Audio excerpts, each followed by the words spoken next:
नमस्कार and welcome to world affairs. मैं हूं प्रशांत धवन। नाउ रिसेंटली हमने ये देखा है कि चाइना के रक्षा मंत्री ने ओपनली स्टेटमेंट दी है कि इन लोगों को इंडियन वेपन्स मिले इनकी धरती पर, इनकी टेरिटरी पर। यहाँ पर आप देख पाओगे चाइना के जो डिफेंस मिनिस्टर हैं वी फेंग, ये भारत के बारे में बात कर रहे थे, लाइन ऑफ एक्चुअल कंट्रोल के बारे में बात कर रहे थे। फिर इन्होंने यहाँ पर ये कहा कि भारत के जो सैनिक हैं इन्होंने line of actual control cross करी, चाइना की साइड चले गए और बाद में चाइनीज सोल्जर्स जब वहां पर पहुंचे तब इनको इंडियन सोल्जर्स के हथियार भी वहां पर मिले ना। चाइना के रक्षा मंत्री ये सब क्यों कह रहे हैं, इंडिया की तरफ से इसके बारे में ऑफिशियली क्या स्टेटमेंट आ चुकी है इन द पास्ट, डिस्कस करेंगे। बहुत कुछ आपको जानने को मिलेगा, मगर आगे बढ़ने से पहले आपसे पूछूंगा एक बहुत ही इंपॉर्टेंट क्वेश्चन। हाल ही में ईरान ने एक 20 साल की मेगा स्ट्रेटेजिक डील साइन करी है, पार्टनरशिप डील साइन करी है एक कंट्री के साथ। ये टॉपिक बहुत न्यूज़ में है, बहुत कवर किया गया इसको, तो आपको बताना है कि ईरान ने ये 20 साल की जो पार्टनरशिप है किस कंट्री के साथ साइन करी है। ये है यहाँ पे आपकी ऑप्शन, इंडिया, चाइना, वेनेजुएला या फिर इजराइल। कमेंट सेक्शन में आंसर करो। जो लोग सही आंसर करेंगे मैं पूरी कोशिश करूंगा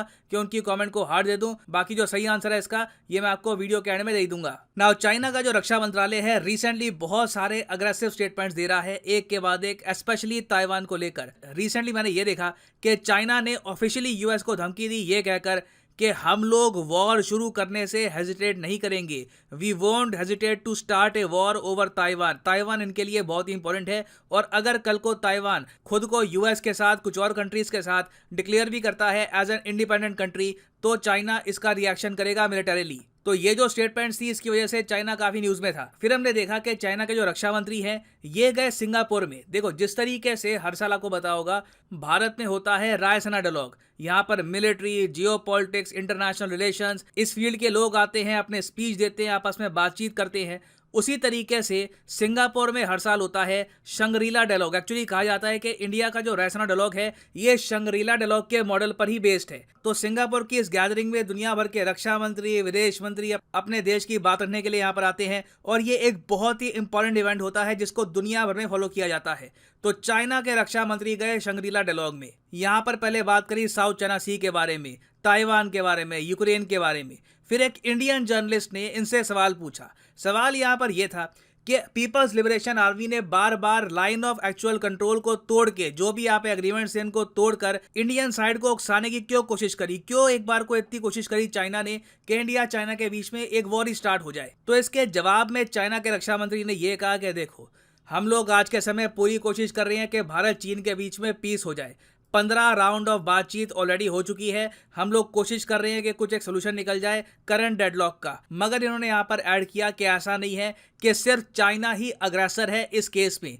चाइना के रक्षा मंत्री ने ये यहाँ पर क्लेम कर दिया कि इन लोगों को बहुत सारे भारत के हथियार मिले हैं, we have found a lot of weapons, a lot, बहुत सारे हथियार मिले हैं owned by the Indian side. उसके अलावा ये कहते हैं दे मतलब ऑफ कोर्स इंडियन आर्मी की बात कर रहे हैं, they have also send people to the Chinese side of the territory. और चाइना के रक्षा मंत्री का जो ये बयान है ऐसा नहीं है कि अचानक से आया है, ये एक्चुअली चाइना का स्टांस रहा है पिछले 2-1.5 साल से। चाइना ने, आपको याद होगा 2020 जून 2020 में ये कहा था कि गलवान वैली में जो भी हुआ था उसका रीजन ये है चाइना के हिसाब से कि इंडियन सोल्जर्स ने सबसे पहले line of actual control cross करी थी और पर्पसफुली अटैक्स लॉन्च किए थे चाइना पर। यह ऑफ कोर्स चाइना का नैरेटिव है। उसके बाद देखा गया एक बार जब गलवान वैली इंसिडेंट हो गया फिर चाइना ने यह भी क्लेम किया कि इंडिया ने फिर से line of actual control cross किया है, चाइना की साइड में गए इंडियन सोल्जर्स और यहां पर गोलियां चलाई और फिर वापस आ गए। दोनों ही केसेस में भारतीय सेना ने यह बोल रखा है कि हमने कभी भी line of actual control cross नहीं करी,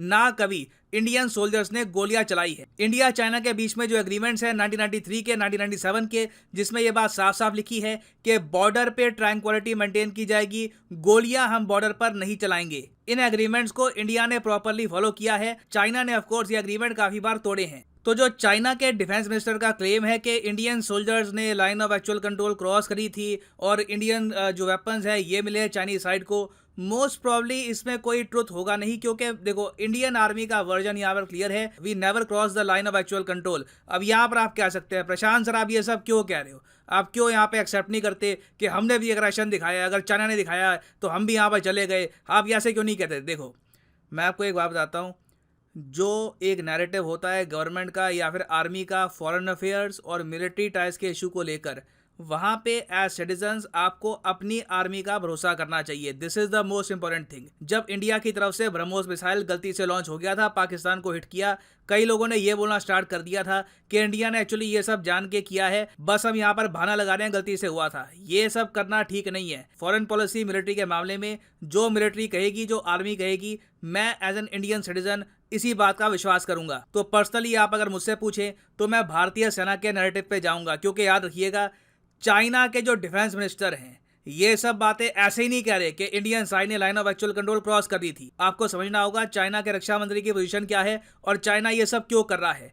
देखो, इंडिया में अगर मान लो न्यूज आ गई कि चाइना की साइड ने line of actual control cross करी थी, कई लोग इंडिया में ही इसी बात को मुद्दा बनाकर गवर्नमेंट को क्रिटिसाइज करना स्टार्ट कर देंगे।